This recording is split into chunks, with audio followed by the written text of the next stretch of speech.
The Secretary General is following developments in eastern Chad with increasing concern. The Secretary General appeals to all parties to respect the humanitarian character of the operations of the United Nations and NGOs in eastern Chad and to refrain from deploying forces in areas where humanitarian operations are under the protection of MINURCAT, the United Nations mission in the Central African Republic and Chad forces. The Secretary General stresses that any attempt at destabilization through violent means is unacceptable and reaffirms that MINURCAT will act within its mandate and capabilities to protect civilians threatened by armed elements.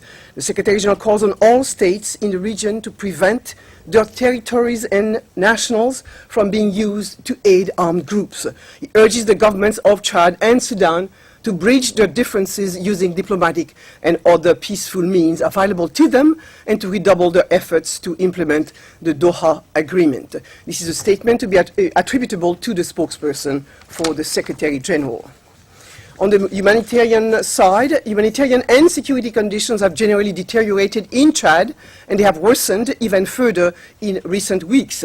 That's the joint assessment from UN agencies working there.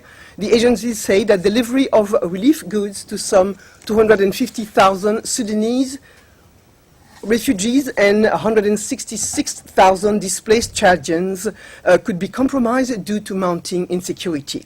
As a precautionary measure, they are advising their staff to limit their movement to a minimum, most particularly in and around the towns of Gosbeida, Kerfi, and Kuku.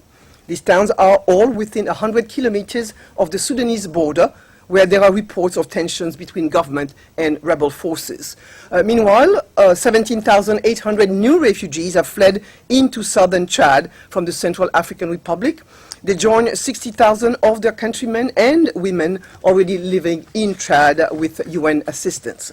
UN offices and agencies in the region are reviewing their strategies to deal with the problem.